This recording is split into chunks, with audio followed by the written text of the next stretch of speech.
今日啲咩節目啦，好嘛嚇？嗱，今日咧就首先多謝大家先啦，多謝大家今日嚟到咧由萬潤證券有限公司舉辦嘅2010年理財及投資策略前瞻嘅講座。咁啊，今日其實咧我哋真係好犀利啊！除咗有我好拍檔陸叔之外咧，其實我哋仲有咧唔同嘅基金公司咧，就佢哋咧就有啲專家咧嚟同我哋分析下咧2010年咧到底投資啲咩嘢最好啊？咁我諗大家咧最關心嘅咧就梗係祖國嘅經濟狀況啦。我哋有專家同我哋講下咧中國最新嘅經濟狀況啦，同埋中國嘅經濟前瞻啦。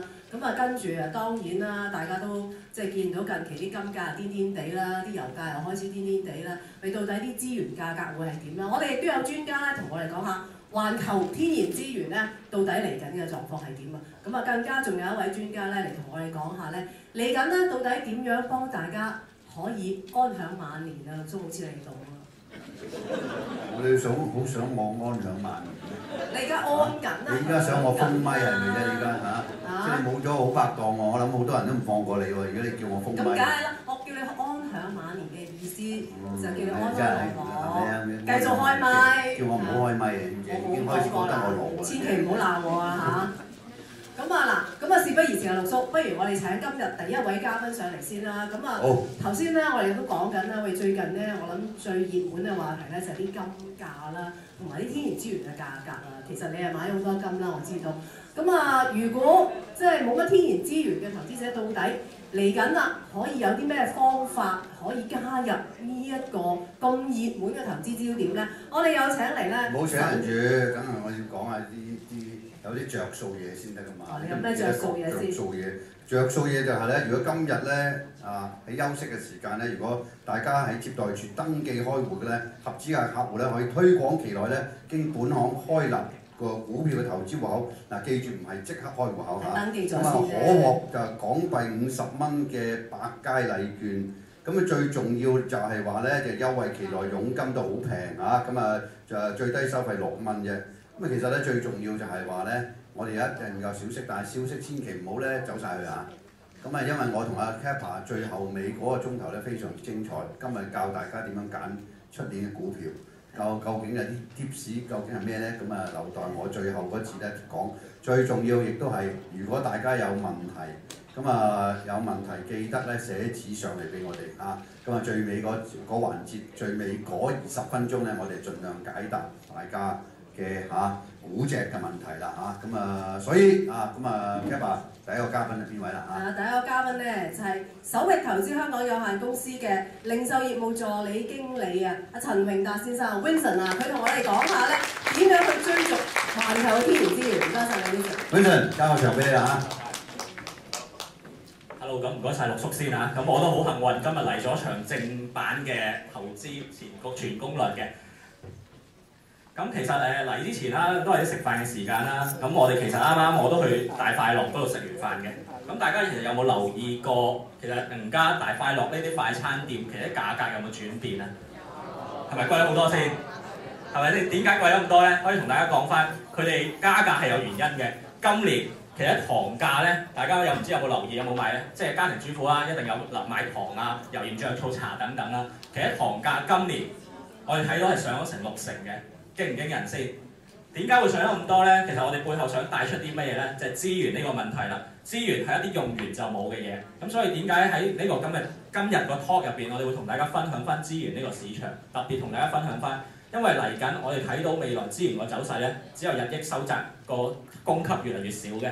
咁另外今年大家年初亦都睇啦，好多人覺得中國好好啦，咁我哋相對非常認同嘅。中國呢個市場今年或者未來嘅投資咧，一定係中國為主㗎啦。咁但係除咗睇好中國之外，其實係咪仲有其他地方可以睇好呢？因為其實大家唔好忽略中國同資源呢個市場其實息息相關嘅。咁嚟緊我哋會同大家解釋翻點解中國同埋資源呢個市場係即係個關係性咁強呢？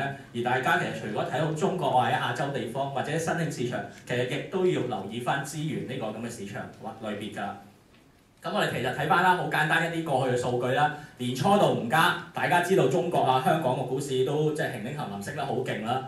咁大家我相信啦，坐低喺度都係專業嘅投資者，都多少有啲斬獲㗎啦。咁但係除咗中國，我哋有冇留意翻？如果啲行業嚟睇，大家自己有冇睇好邊啲行業啊？金融類大家覺得點先？好唔 OK 啊？今年見到啲銀行股，頭先陸叔都提過啦，升得好好啦，係咪先？中資好好係咪啊？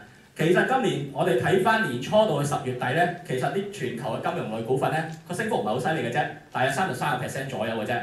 咁另外一啲譬如啲健康護理啊，一啲債券類嘅，其實升幅都相對地都係 under 50個。但係其實升得最犀利嘅行業係邊個行業咧？大家可以睇到一枝獨秀，中間最黑嗰支巴啊，就係升咗7成9嘅。大家見到係啲全球礦業，礦業係啲咩咧？鐵礦石啊，佢開採商啊。咁之前年初都聽到好多新聞啦。中國去澳洲，大家喺度爭拗咗好耐，要買佢啲澳洲嘅資源公司。點解？因為資源未來嘅國家把聲有幾大，就係靠你有幾多資源，個國力有幾犀利啦。咁所以點解我哋見到咧資源類啊或者啲能源類嘅股份咧升得咁勁？咁好啦，歸翻逐點同大家講翻點解資源類我哋可能首域投資呢邊覺得係即係咁值得大家留意咧？其實好簡單，就係個供應需求嘅問題啦。中國、印度即係而家係叫一個發展緊嘅國家。大家見到如果有去中國旅行咧，我相信大家都好印象深刻嘅。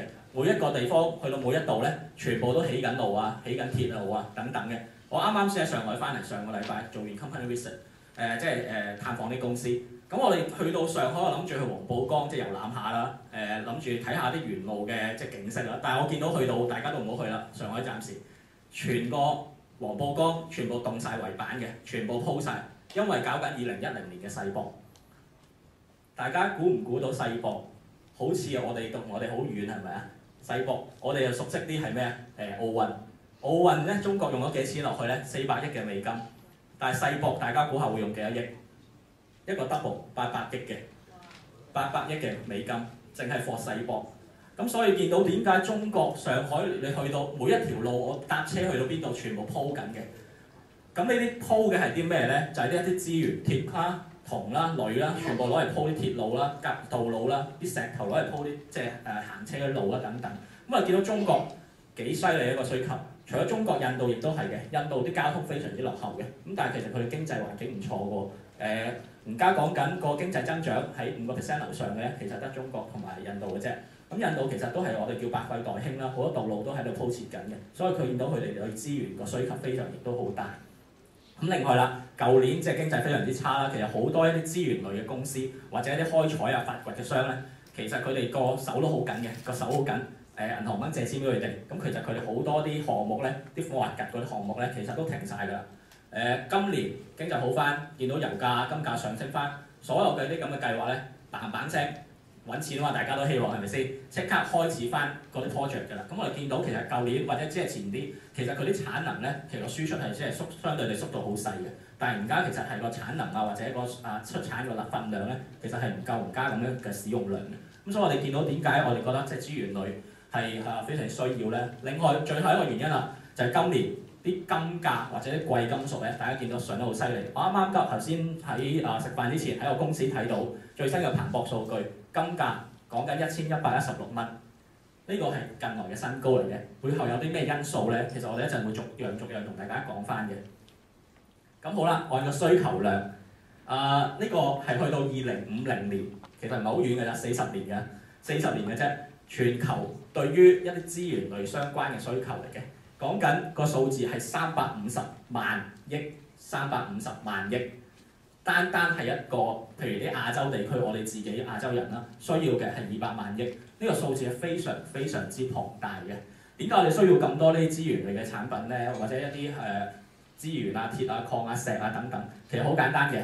睇翻呢幅圖，其實就綜合咗過去點解我哋去到某一個人嘅年，即係一個國家平均每一年嘅收入咧嘅人民咧，大約係佢如果達到1萬蚊美金咧，到15000蚊美金為止咧，其實喺呢一段時間咧，佢哋對一啲資源類啊，譬如講緊鋁啊、銅啊、鐵啊呢啲需求係最犀利嘅。點解咧？當你個人均收入高咗嘅時候咧，你肯定會買第一架車、買第一間屋。可能而家新一代啦，有啲年輕嘅朋友，好似我咁，一年換幾部電話嘅。呢啲係啲咩做啊？全部都係鐵、鋁、銅等等不同嘅資源類嘅。咁其實而家中國喺邊個位置咧？其實中國而家每一年個國民個年均收入其實大約係美金8000蚊左右嘅。